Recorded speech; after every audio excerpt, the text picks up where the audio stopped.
कन्हैया कन्हैया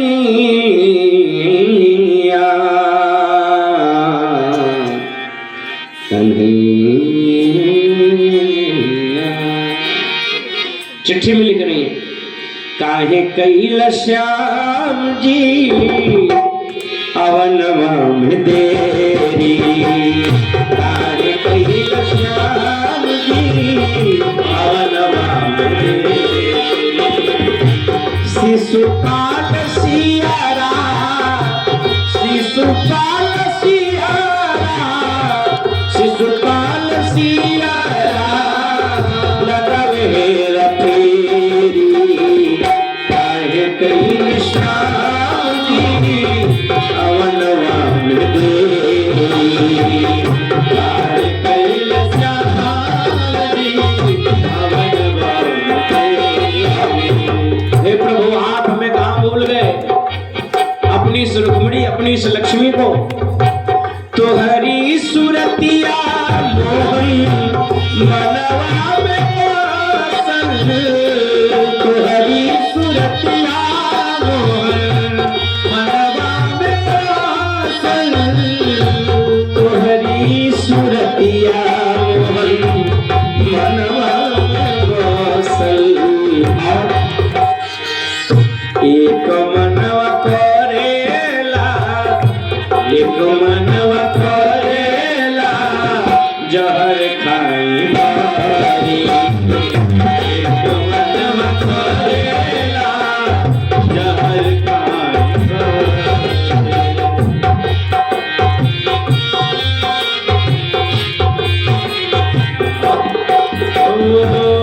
व्यास बाबा के हरि जी जल्दी से आवा, व्यास बाबा के प्रभु जी जल्दी से आवा, व्यास बाबा के प्रभु जी जल्दी से आवा। आनंदी इंसान के दुखवा आनंदी इंसान के दुखवा ले बुहारी, आनंदी इंसान के दुखवा ले बुहारी। दुखवा मिटावा तुहार नाम हउवे हरि, दुखवा मिटावा तुहार नाम हउवे हरि।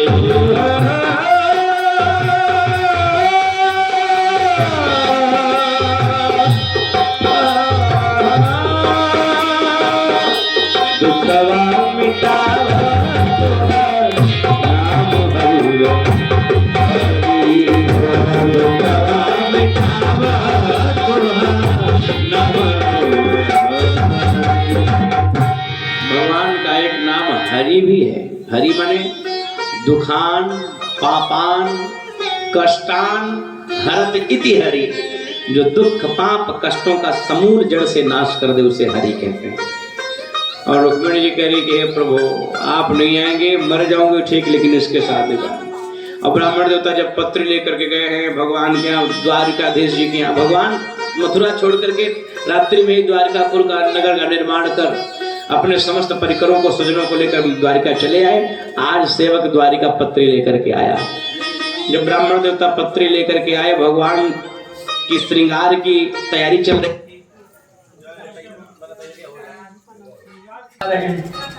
राहुल जी ने कहा तो ऐसे क्यों जा रहे हो, बारात लेकर चलते, गाजे बाजे के साथ चले, बारात लेकर के चले। भगवान कहे भैया बारात लेकर के हम लोग गाजे बाजे के साथ वहां जाएंगे तो विवाह कम होगा, महाभारत पहले ही हो जाएगा।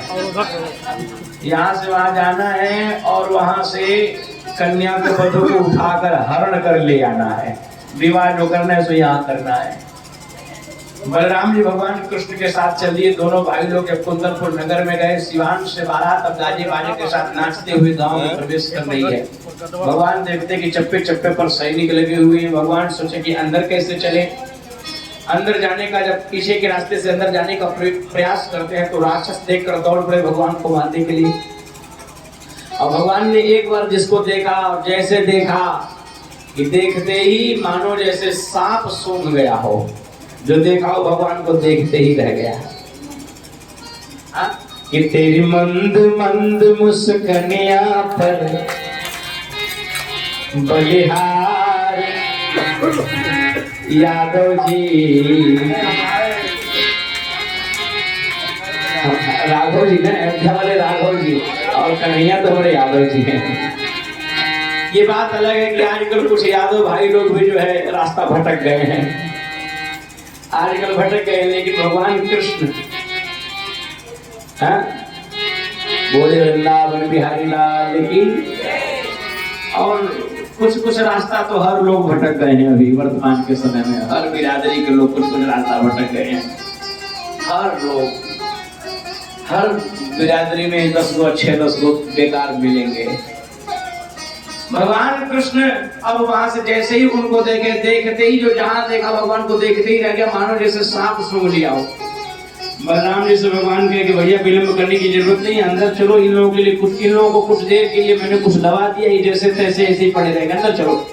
कृष्ण बलराम जब अंदर गए तो अंदर अक्सर कर गांव में देखा जाता है कि जब गांव में बारात आती है, शहर में भी है, माताएं जगह जगह खिड़की से छत से झांक रही होती है कि देखा जाए दूल्हा कैसा है, बारात कैसी है।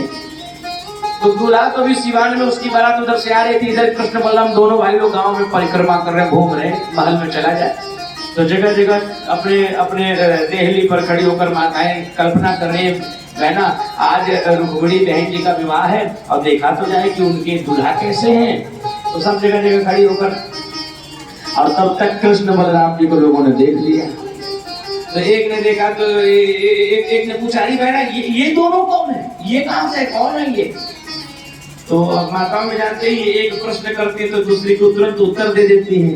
तो दूसरी वाले ने कहा, नहीं जानती हो, यही ना रुक्मिणी बहन जी के दूल्हा हैं, जो सांवले वाले हैं, ये सांवले वाले रुक्मिणी बहन जी के दूल्हा हैं।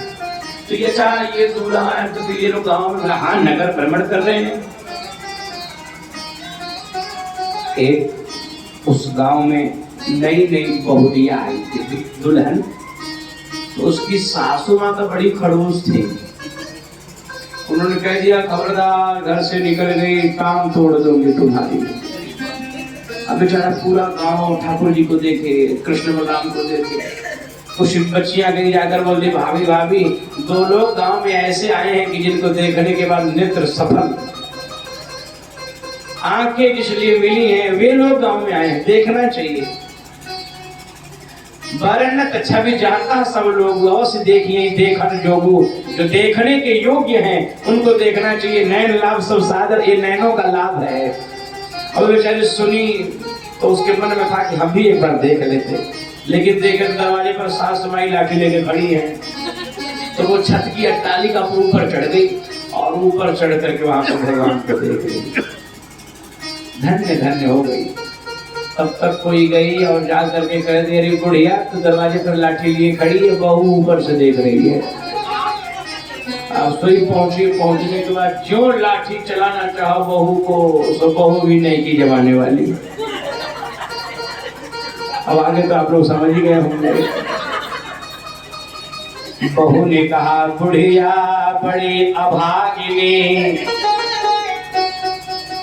तू का चितवै मोहि, सब चितवै चित चोर को, अब का चितवै मोह। सारा संसार भगवान को देखकर अपना जीवन धन्य बना रहा है, अब तो कितनी पापड़ है, झाड़ मांस के शरीर को देख रही है। हाँ?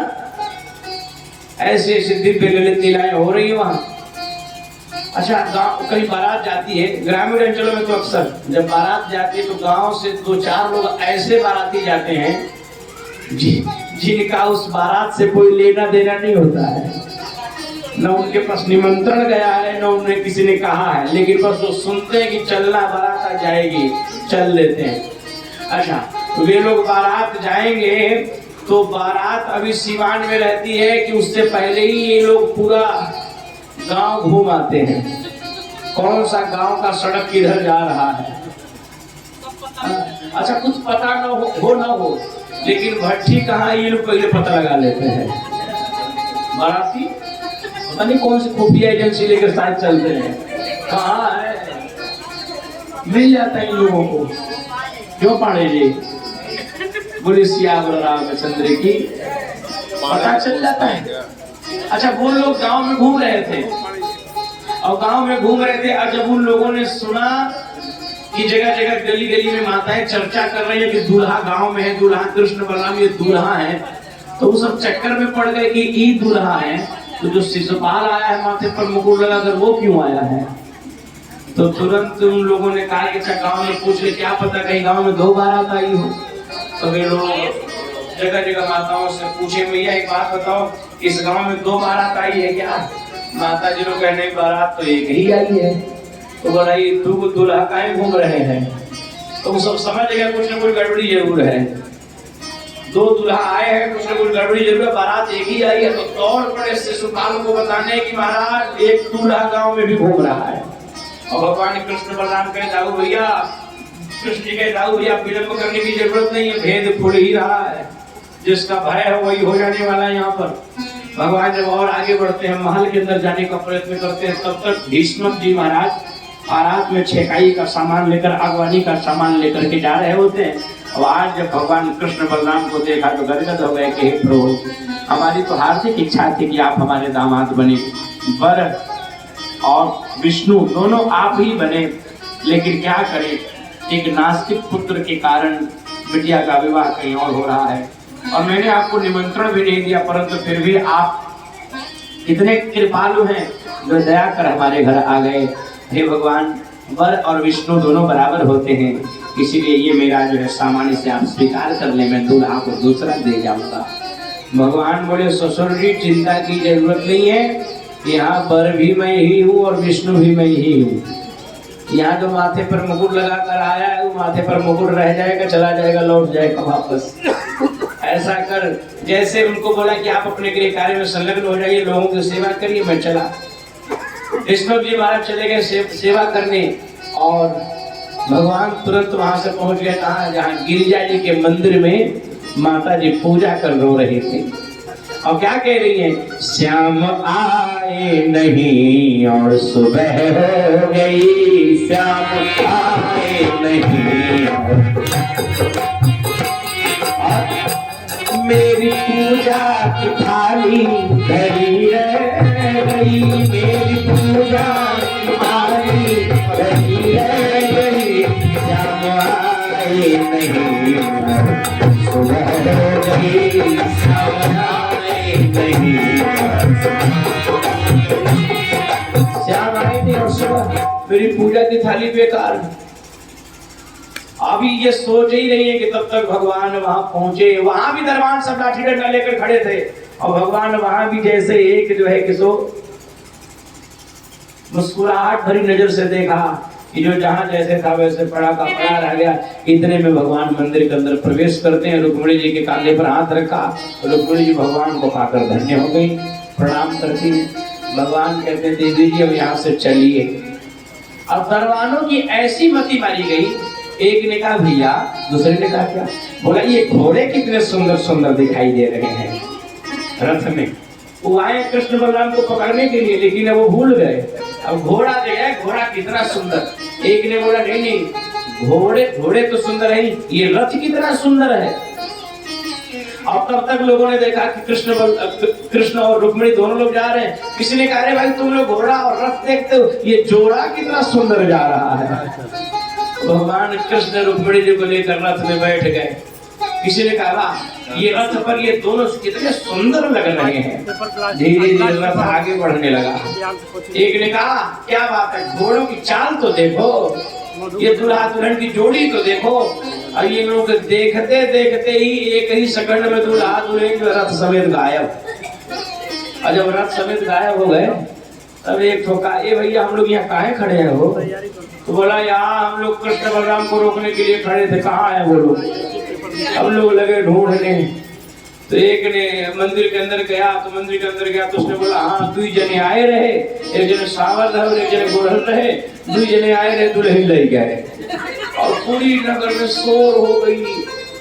यहाँ शिशुपाल, उसके साथ साथ जरासंध, रुक्मी जो जो बारात की व्यवस्था, अगवानी की व्यवस्था तो किया था, लेकिन सब सेना सजा रखा था। क्षण भर में ही वे सेवादार कब सैनिक बन गए और तुरंत दौड़ पड़ते हैं कृष्ण बलराम को पकड़ने के लिए।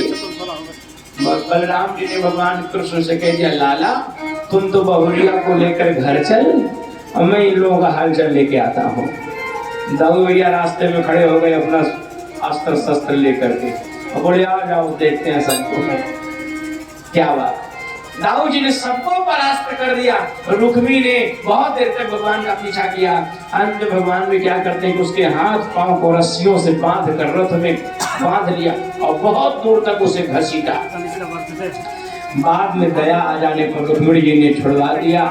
भगवान छोड़ देते हैं। रुक्मिणी जी को लेकर भगवान चले आए कहाँ, अपने द्वारिकापुरी नगरी को। लेकिन रुक्मिणी जी बड़ी दुखित है। भगवान बोले, देवी जी अब दुखित होने का क्या कारण है, अब आप क्यों दुखित हैं? अब तो आपको हम प्राप्त हो गए, मिल गए। बोला नहीं सरकार, दुखित मैं इसलिए हूँ, संसार के दृष्टि में मेरा यह विवाह क्या उचित माना जाएगा? भगवान के लिए उचित तो नहीं माना जाएगा। बोला मैं संसार की एक ऐसी अभागन स्त्री हूँ कि जिसका किसी ने कन्यादान नहीं किया, यह मेरा विवाह उचित नहीं। माँ बाप रहते हुए कोई कन्यादान नहीं। भगवान कहते देवी जी चिंता न करें, वहां आपका कन्यादान नहीं हुआ, विवाह तो यहाँ हम कराएंगे। आपके पिताजी की इच्छा थी, आपके माताजी की इच्छा थी, भाई केवल और केवल नास्तिक और विधर्मियों के चक्कर में पड़कर विरोध करता रहा। आप तनिक भी दुखित न हो, विवाह की परंपरा यहाँ पे विधिवत निभाई जाएगी। बोले वृंदावन बिहारी लाल की। और भगवान श्री कृष्ण वहां तुरंत विश्वकर्मा भगवान को बुलवाए और बुलवा कर बोल दिए कि हमारी द्वारकापुरी नगरी को ऐसा सजा दीजिए जैसा स्वर्ग की भी शोभा न हो। स्वयं कामदेव भगवान चले आए भगवान के श्रृंगार के लिए। देवांगनाएं आकर के माता रुक्मिणी के पक्ष से उनकी श्रृंगार कर रही हैं और भगवान के श्रृंगार स्वयं कामदेव जी ब्रह्मा जी आकर मंत्र पाठ करने के लिए पहुंच गए। शंकर भगवान उस विवाह की अध्यक्षता कर रहे हैं और सोच लीजिए यहाँ का विवाह इतना विधिवत परंपरा से। लाइट आ गया, लाइट इसको रोक दीजिए, इसको रोक, वीडियो रोक दीजिए। जय जय।